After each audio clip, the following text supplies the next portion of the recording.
మీ గ్రామానికి ఏం కావాలనో మీరు ప్రణాళికలు సిద్ధం చేసుకోండి.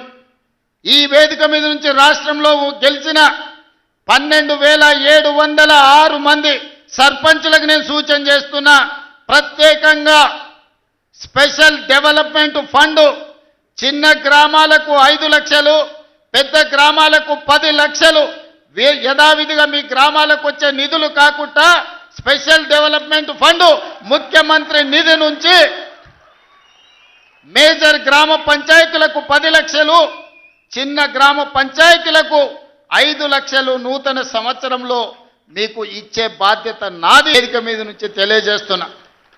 కేంద్ర ప్రభుత్వం నుంచి రాష్ట్ర ప్రభుత్వం నుంచి వచ్చే నిధులకు ఈ నిధులు అదనం.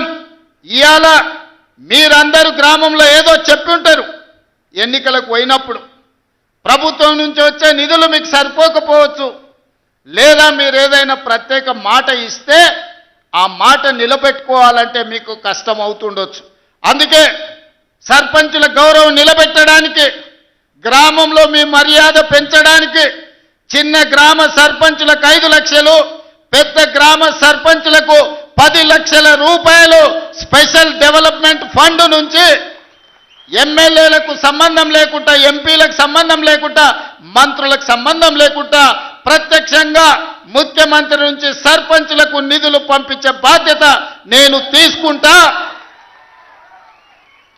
ఈ కొడంగల్ వేదిక మీద నుంచి మా సర్పంచులందరికీ నేను విజ్ఞప్తి చేస్తున్నా, ప్రణాళికలు సిద్ధం చేసుకోండి. మీరు ఇచ్చిన మాట నిలబెట్టుకోవడానికి మీ గ్రామంలో దీర్ఘకాలికంగా వాయిదా పడుతున్న సమస్యను పరిష్కరించుకోవడానికి మీరు ఈ నిధులను ఉపయోగించండి.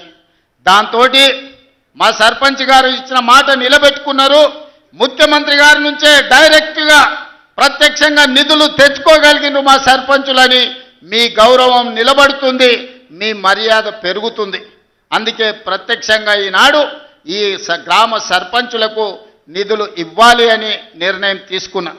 మిత్రులారా, ఈ వేదిక మీద నుంచి తెలంగాణ ప్రజలకు నేను సూచన చేస్తున్నా, 2023 డిసెంబర్లో మీరు ఆశీర్వదించి మెజారిటీ ఇచ్చి ప్రభుత్వాన్ని ఏర్పాటు చేసి 2 సంవత్సరాలు నిండుగా పూర్తి చేసుకున్నాం.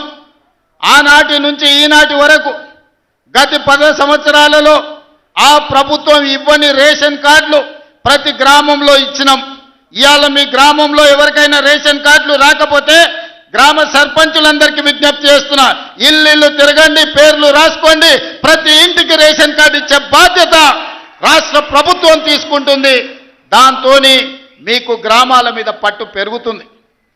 ఈనాడు దొడ్డు బియ్యం తినాలంటే బర్లకు దానా పెట్టేది. మరి ఈరోజు మా ఆడబిడ్డలు సర్పంచులు వచ్చారు, దొడ్డు బియ్యంతో నేను కాలం పోయింది, ఈరోజు సన్న బియ్యం తినాలి, ప్రభుత్వం ఇచ్చే సన్న బియ్యంతో సంటి బిడ్డలకు మీరు పౌష్టికాహారం పెట్టాలని. ఇవాళ తెలంగాణ రాష్ట్రంలో 3,10,00,000 మందికి సన్న బియ్యం అందిస్తున్నాం. ఇంకెవరికైనా సన్న బియ్యం అందకపోతే మీరు పేర్లు రాసుకరండి, ప్రతి వ్యక్తికి సన్న బియ్యం 6 కిలోలు వాళ్ళ ఇంటికి పంపించే బాధ్యత మీరు తీసుకోండి. మీ తరఫున మీకు బియ్యం ఇచ్చే బాధ్యత నేను తీసుకుంటా. అదేవిధంగా పేదవాళ్లకు ప్రతి ఇంటికి 200 యూనిట్లు ఉచిత విద్యుత్తు ఇస్తామని చెప్పినాం. ఏ పేదవాడి ఇంటికైనా ఉచిత విద్యుత్తు 200 యూనిట్లు రాకపోతే వాళ్ళ పేర్లు రాసుకోండి. మీరు రాసిన ప్రతి ఇంటికి ఉచితంగా 200 యూనిట్లు విద్యుత్ ఇచ్చే బాధ్యత మీ అన్న మీ సోదరుడిగా నేను తీసుకుంటా. అదేవిధంగా రైతు భరోసా 9 రోజుల్లో 9,000 కోట్లు మీ ఖాతాలో వేయడం జరిగింది. 69 లక్షల పైచిలకు రైతులకు రైతు భరోసా వేసినాం. ఇంకా కూడా ఎక్కడైనా తండాలలో, గూడాలలో, మారుమూల పల్లెల్లో ఏదైనా రైతుకు రైతు భరోసా రాకపోతే గ్రామ సర్పంచులకు నేను విజ్ఞప్తి చేస్తున్నా, మీరు రాసుకొని రాండి. రైతు భరోసా నిధులు ఎకరాకు సంవత్సరానికి 12,000 రూపాయలు వాళ్ళ ఖాతాలో వేసే బాధ్యత మనం తీసుకుందాం.